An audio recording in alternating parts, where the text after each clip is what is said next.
Today we will find a value given a proportion of a normal distribution. So all of the problems we're going to talk about today is we're going to follow these three simple steps. When we find values from proportions, first of all I have a typo. Instead of table A or Z, that should be the letter A. Okay, so this requires table A to be used quote unquote backwards. So previously we looked at finding the z-score first and then looking up that z-score in the chart, and then whatever that z-score is in the chart, that big decimal, that was our answer. So essentially we're going to do that backwards. We're going to find the proportion first in the table, find the z-score from that proportion, and then we're going to find the x value, aka unstandardized.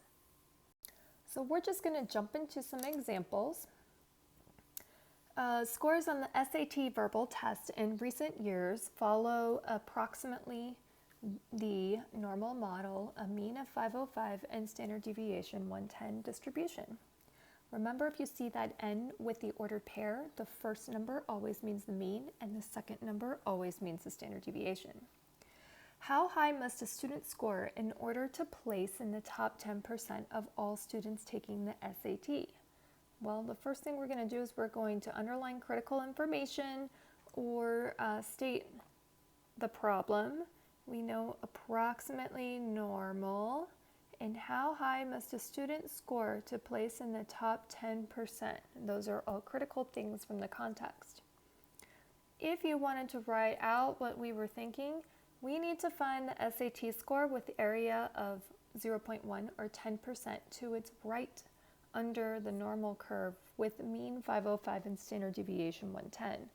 The reason why it is shaded right is because it says how high must a student score to place in the top 10%. So that means top 10% or higher. Okay. Also, it helps to draw a picture first. So notice in this bell curve we have 90% unshaded and the top 10% shaded. What this means in words is this is the same as find the x score with area 0.9 to its left.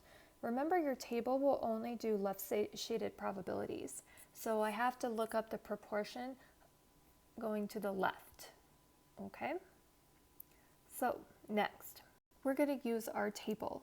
So I'm looking in the meat of our table, so this area of our table A, and I'm looking for the decimal closest to 0.9. Closest. Okay, so the closest one to 0.9, let's take a second and look.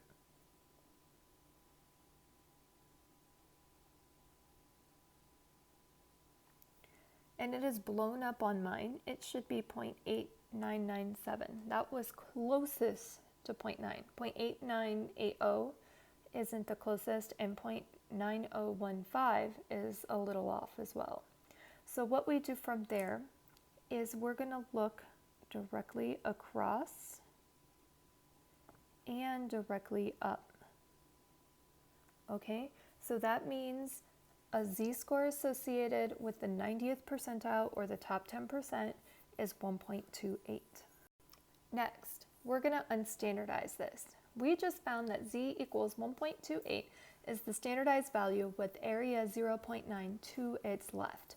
So remember our z-score formula, which we can see here, and we're going to plug in z as 1.28, and that mean and standard deviation we denoted earlier in our problem. So the mean is 505, standard deviation is 110. Now we're going to solve for x. Remember to multiply by both sides by 110 first, and then add 505. Should give you about 645.8. Well, what this really means is a student must score at least 645.8 to be in the top 10%. Let's look at another example. We have a fire department in a rural county reports that its response time to fires is approximately normally distributed with a mean of 22 minutes and a standard deviation of 11.9 minutes. Assume that this claim is true. 99% of the time, the fire department responds to a fire within how many minutes? Okay, so I'm going to underline key information again.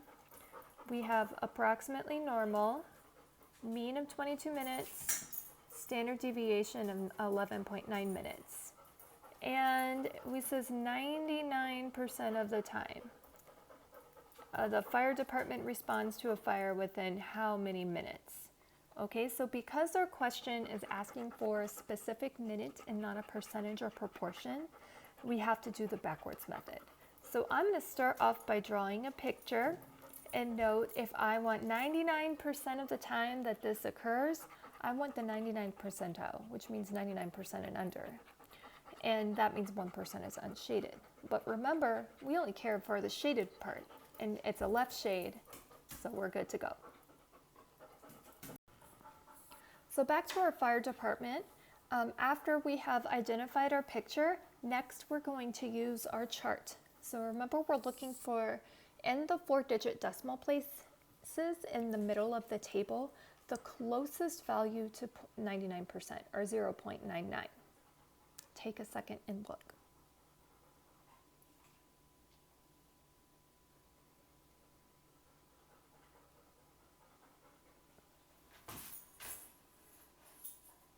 Hopefully you found the z-score with 99% shaded to the left of the curve is 2.33. Okay, next we're going to standardize to find the value in which the fire department responds to that fire. So remember, we're going to plug in our values into our z-score formula. The z-score we just found from step 1 is 2.33 equals x minus our mean, which is 22 minutes as stated in the context, and we're going to divide that by our standard deviation, which is stated in context of 11.9 minutes. Now to solve for x, remember you're going to multiply both sides by 11.9 and then you're going to add 22. This gives us an x value of approximately 49.727 minutes.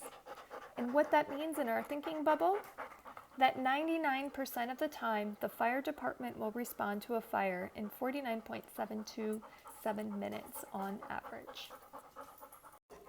Yay, we finished our unit notes.